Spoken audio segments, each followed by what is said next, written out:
जय श्री कृष्णा, राधे राधे। एक बार एक बालक था, उसका नाम धन्ना जाट था।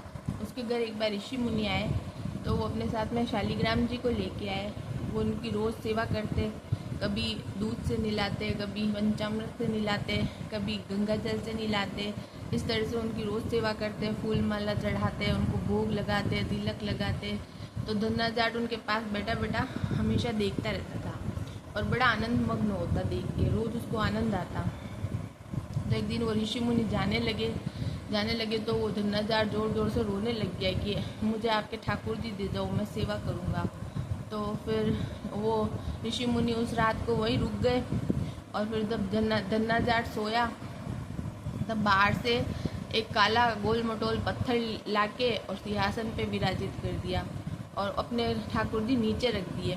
तो फिर जब धन्ना जाट उठा, तब उसको कहा कि तुम्हें कौन से ठाकुर जी लेने हैं, ये राजा वाले ऊपर बैठे हैं और नीचे तो ऐसे ही है।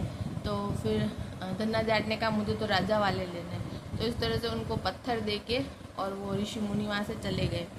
फिर अब उसको तो लगता था ये भगवान है मेरे, तो वो रोज़ सेवा करता उनकी। उसके पास, वो गरीब था, उसके पास ज़्यादा कुछ था नहीं, तो बाहर से ईंट लाके ईंट को घिस के तिलक लगा देता, ऐसे सेवा करता रोज़। जितना हो सकता वैसे सेवा करने लग गया था रोज़।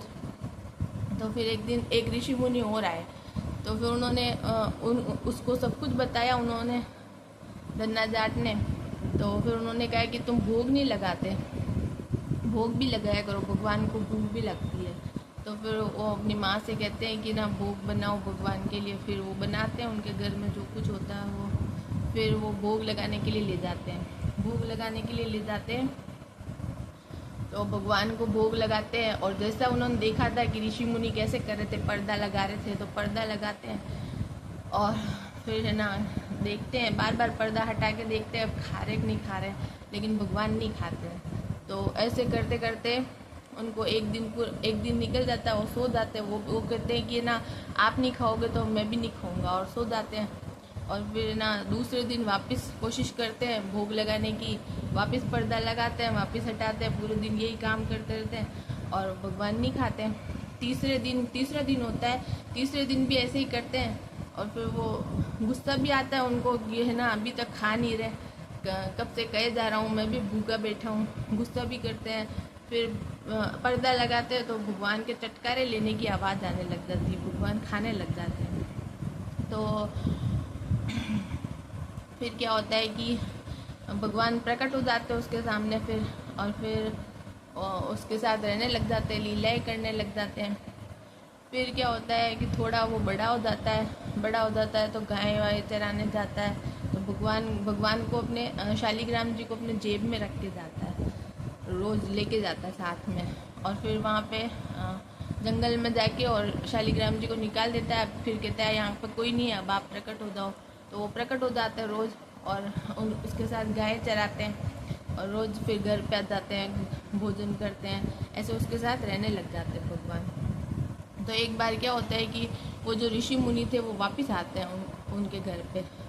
तो उनके घर पे वापस आते हैं तो उस समय क्या हुआ था कि ना वो उसको घर पे कुछ काम था धन्ना जाट को।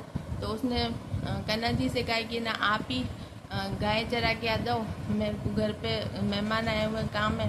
तो वो तो है ना गाय चराने कन्ना जी चले गए।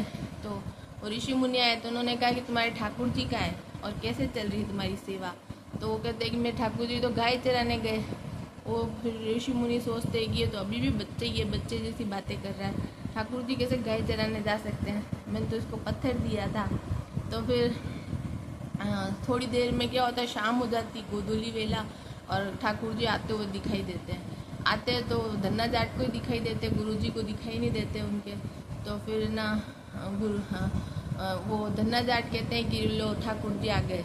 पूरे धूल में भरे हुए ठाकुर जी आते हुए दिखाई देते हैं उसको। तो फिर धन्ना जाट गुरु जी से कहते हैं ये देखो ठाकुर जी आ गए। तो वो कहते, गुरु जी कहते हैं कि ना कहाँ है, मेरे को तो दिखाई नहीं दे रहे। फिर तो फिर धन्ना जाट उनसे जाके ठाकुर जी से कहता है कि आपको है ना गुरु जी को दिखाई देना पड़ेगा, ये मेरे गुरु जी है, ये नहीं होते तो आप भी मुझे नहीं मिलते। तो फिर ना कान्हा जी उनको दिखाई देते हैं। तो गुरुजी तो धन्य धन्य हो जाते हैं, देख के रोने लग जाते हैं, आंखों से अश्रुपात होने लग जाता है और फिर धन्ना जाट के पैरों में गिर जाते हैं। धन्य है तुम्हारी भक्ति, मैंने तो तुम्हें एक पत्थर ला के दिया था, उसमें से भी तुमने भगवान प्रकट कर दिए। तो भक्तों ऐसी होती है भक्ति। अगर हमारे दिल में भगवान के लिए सच्चा प्रेम होता है तो भगवान भी हमसे उतना ही प्रेम करते हैं। भगवान का प्रेम तो और अनंत होता है, अनंत प्रेम करते हैं भगवान, तो हम तो थोड़ा सा ही प्रेम कर पाते हैं। इसीलिए भगवान की भक्ति अवश्य करनी चाहिए। जय श्री कृष्ण, राधे राधे।